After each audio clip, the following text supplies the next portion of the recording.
Hey there! We are here with another one. Yep. In the time before time, there were toys called Bionicles, and then there were books based off of those toys, and then there were movies based off of those books, based off of those toys. And then there This, were books based off of the movies, based off of the books, based off of the toys, based off and of the money. and then the whole thing went bust. But back in those days, those toys, books, movies, books based off of the movies, and all such other things were very, very popular. This was the way of the Bionicle. Bionicle was huge back then. Mm-hmm. When we were young, it was all the rage. What started out as a little series of McDonald's Happy Meals, it went a long way. It really did. Those little, like, 3-piece sets of the little Matoran that you could put together, and then they went and made a movie! Yes, four of them. They made 4 movies. One of them was decent. I would say 2 of them were. I haven't seen Legends of Metro Nui in a while, but that's not the Well, subject for today. I have good memories with it. The third one, a bit more questionable, and the fourth one is just... Yeah. But yes. But hey, Woldor's in it. That's true, he is. He's basically the same character, except for a little less likable. But, And less raunchy. Right. Yeah. And isn't palling around with Jess Harnell or Cree Summers. But anyways, we loved Bionicle back in the day, so we obviously loved the movies. And then we came back to watch the movies later, except for Legends of Metro Nui and Legend Reborn. Basically, we just watched Mask of Light and Legend Web of Shadows. I watched Legend of Metro Nui fairly recently. I didn't, though. But Web of Shadows wasn't suggested, only Mask of Light. So Mask of Light was my favorite when I was younger. I don't know about you. I think it was like all of ours, if I remember. I don't know if I could particularly say which my favorite was back then, but yeah. It's my favorite now. But I gotta say, well, okay, I can't say it just yet because we don't know the story. What's the story? So, it's, like we said, based off of the Toys series of Bionicles, and the main characters are Jala and Takua. These 2 Matoran dudes, Matoran, they're from the Fire Village. They're fire type. Everything was good until the Fire Nation attacked. And one day, while they're hopping around before, like, on lava before the Koli game, Takua finds the Mask of Light, Which will produce the 7th Toa, who will ultimately defeat Makuta / Tyrannex, as he'll later be known, and save the land until the sequels. On the topic of Pterodax, I just want to bring up how very intricate Bionicle lore really is. Oh, it's extreme. The guy who made it went over the top with his world. It's like a few several, but still, it's like a couple steps down from Lord of the Rings. It really is, and it's so extreme, and you can only find out about it if you like read the expanded lore books. It's kind of like Star Wars before all that got retconned. Thanks, Disney. Yeah. So it's all about Jala and Takua going out trying to find who will be the 7th Toa, with a very predictable twist, and meeting Toa along the way. So when this came out, word has it was going to be released in theaters, but then they got cold feet, brother, you got cold feet. But others say it was originally made direct-to-video for the beginning. But this is the only Bionicle movie to be PG, I believe. Yeah, I think so. Which, I don't know why, necessarily. This is the tamest of them all. I'd say Web of Shadows probably deserves to be PG over this. Right, that's a lot more like... Dark, and like the color scheme with like dark greens and it was all like mature talk. Right, and probably a lot more emotionally scarring. Yeah, but Mask of Light, that's what we're talking about. What'd you think of Mask of Light, now looking back after all these years? Well, does it hold up quite as well as it would back then? Maybe not quite, but it's by no means bad, and just watching it and experiencing just Bionicle franchise is just a really unique thing. It really is, because this was the first taste that, like, the expanded lore or anything got really put to motion, aside from the online games on Lego.com. But those are long since buried, I believe. Yeah, it's kind of like the reverse of what we talked about yesterday with Hoodwinked. It still holds up, but in this version, it's slightly less good than Mask of Light. Right. Because, like, I would say, going back to it, the movie itself, like, for one thing, like, the animation and, like, some of the story elements are not as strong as they seemed back in the day. And there are some aspects of it, like the fact that the Toa, like, the coolest toys that there were, like, no one wanted the dumb little Matoran, we wanted the cool Toa. And then I liked the Rockshi best, actually. The Rockshi are pretty lit. But, like, the Toa are, like, kind of the staple of the franchise, and they have, like, not really that much significance in the movie. Yeah, until, like, the midway through the second act, they don't really have any prominence. I mean, we see Kopaka, we see Leela, we see a couple in the Coley game, but that's pretty much it. It's kind of just like hopping from world to world with each Toa helping Jala and Takua as they go along. Yeah, I think it's only when Onokoro gets invaded by the Rockshi, I think that's when they actually start having some kind of prevalence, because Pohatu comes back, we see Onua, and he was the last one we needed to see, and then that's when they actually start realizing, oh crap, we have to intervene and help these Matoran out before Makuta gets them. And we didn't see all 6 Toa together until that final, well, not final, but like that last battle with the Rockshi before Takua becomes Takanuva. Yeah. There's also a couple more issues, like the pacing is kind of weird, like it kind of slows down randomly to have this fight between Jala and Takua that goes nowhere. Right, they split up and then get back together with like immediately within like 10 minutes of screen time. They're right back on the quest. Which I mean, I guess it was just so that Takua could get information about whatever. There's also some plot lines that like don't go anywhere. Like Pterodax trying to intimidate Takua in the cave, that doesn't go anywhere. Holly and Jala, that doesn't go anywhere. By the way, have a Holly Jala Christmas. I can't be the only one who sees that. But like that doesn't go anywhere. Tahu's fireheadedness kind of goes somewhere until it just kind of stops. Right, it's like once he like gets cured from the Rockshi evil poisony stuff, he's just like, okay, we can work together now. Yeah, but it doesn't like solve his actual problem, is that he always was like that, not just because Kurak shot the laser at him. Right, exactly. And the animation is not nearly as good as I remembered, but for direct-to-DVD quality in that day and age, it was actually alright. It is. It was actually kind of cool seeing the Lego designs kind of being a bit more lifelike, not just robotish. It kind of had some humanish qualities to it. Right, like if you look at the toys, you look at all the masks, and like there's not, you don't look at that and see any sort of emotions or like, most of them don't even have like a visible mouth on the toys, but of course they are given these like mouths.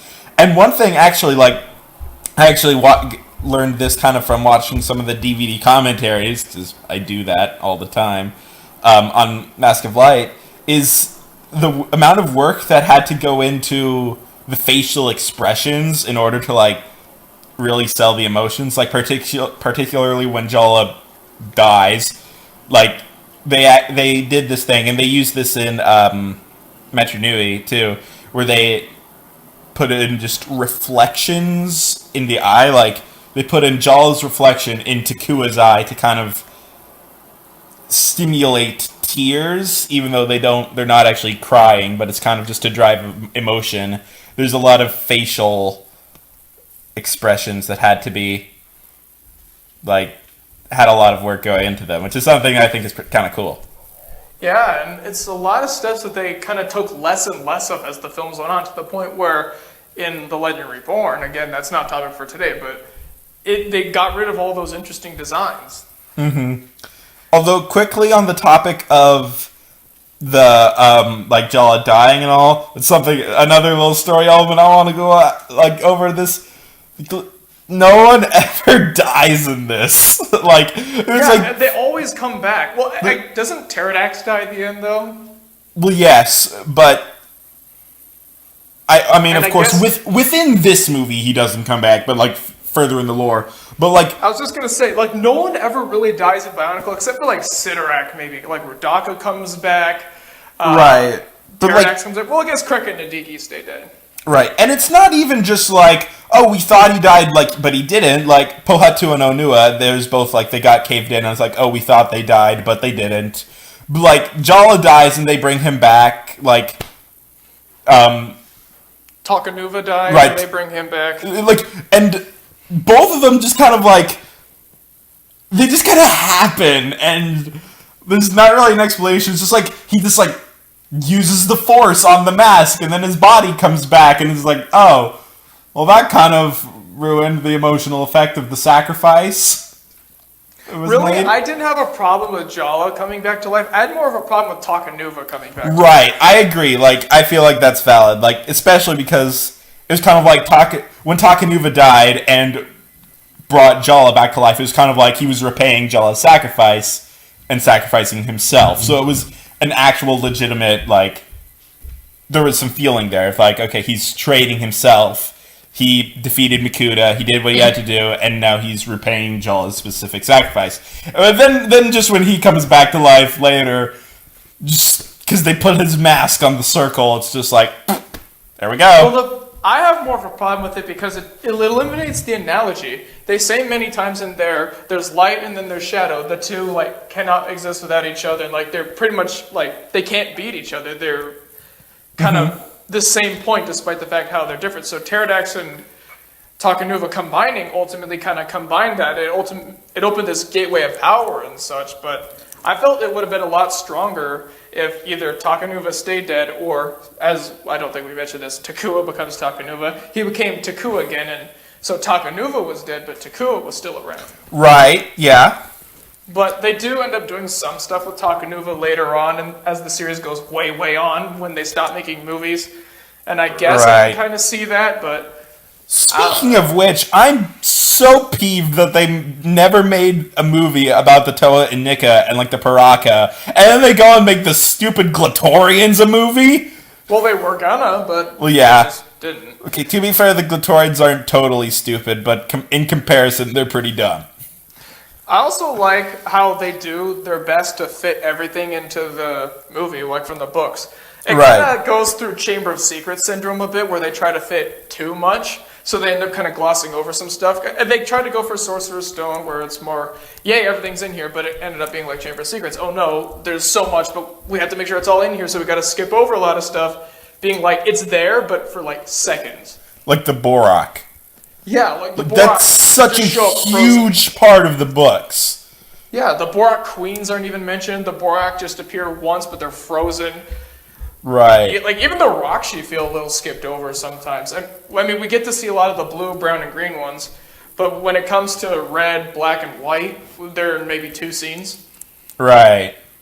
I mean, aside from the, like, 6 scenes of Makuta down in his lair birthing them. It's kind of like what the Morbazak were in the second one, where they're just kind of skipped over.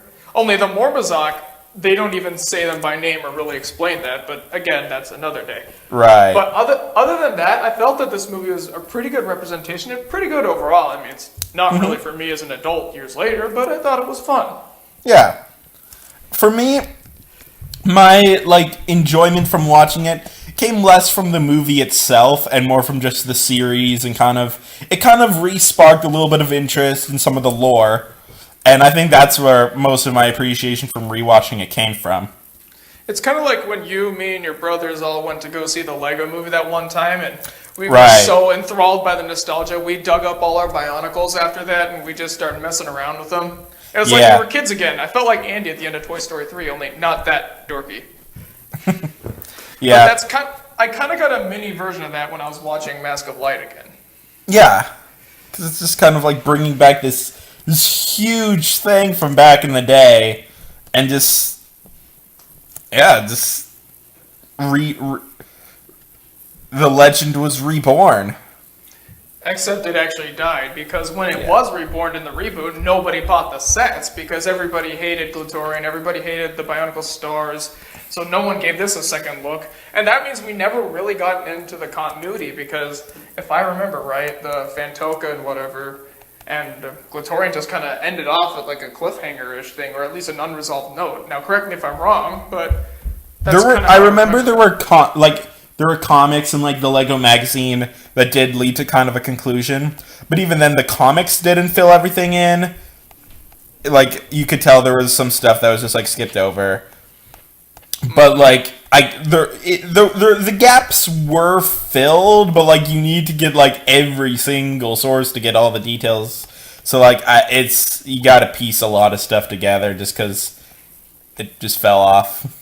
But sometimes it is nice to go back to the days where it was just two sets, where it was the Toa Nuva and the old guys, and I guess the Technic Rahi, but the Rahi aren't in this either. Well, there's a couple. But I mean, like the Terrakava or the Right. Vedas, they're not in here at all. Right, yeah. Like the evil Rahi. Mm-hmm. But it's kind of, like I was saying, it's kind of nice to just go back to the time in 2001, 2002, where there was just like no real sets and it was all kind of bright, shiny, and new. Back before it kind of started getting overcomplicated, because when the Toa Metro came around, that's when I remember things started getting complicated. Right, that's kind of like because that was a prequel, so it was just like going back and like building on the lore, and from there we got all the stuff about Metro Nui and then Mata Nui, and then everything was just like.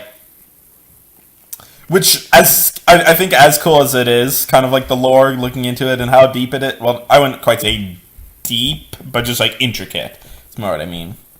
Yes. Like, but yeah, it's kind of the simple stuff is fun too, and just like it's some movies about the toys, and Yeah. that works too. Yeah, and it was quite enjoyable, I must say, albeit with rose-colored glasses. But taking them off of it, it's still pretty good. And Right. before we go, do you want to hear something bad about this movie? For Sure. a while, it was on the IMDb Top 100 Worst. Right. Yeah, I've heard. Yeah. And there was like this outcry because people were like, what? No. Right, because like I think most people do have kind of that rose-colored nostalgia for it, but at the same time, like even still, there's How is this nothing worse like. than- I mean, there are definitely like Jack and Jill. right. There are definitely its flaws, and it's not a perfect movie or perfect story or anything. But there's nothing about it that makes it like inherently bad. Like even the nostalgia aside, the story is fine. Yeah, it's fine, but it's a good kids movie. And boy, if Right. I have kids, I'm gonna make sure that they enjoy the crap out of these. I Yeah, still have my old DVDs somewhere. I think they're probably in a box up in the loft. or I know something. where mine are. Well, yeah, of course you know where yours are. They're all in that one cabinet. Yeah. Well, no, actually, no, they're in the closet, not a Oh, cabinet. Well, most of your movies are kept in that one cabinet right down there. I think I know where. I think you know what I'm talking about. Anyways, Yeah. so that's Mask of Light. So Well, I'm see glad you we were tomorrow. I'm glad we were able to shed some light on this one. What a funny story, Mark. I'm gonna Seems to me slap. like you're the expert, Kopaka. I'm slapping myself for that. Please do. All right, so tune in tomorrow for another review of some type. See you.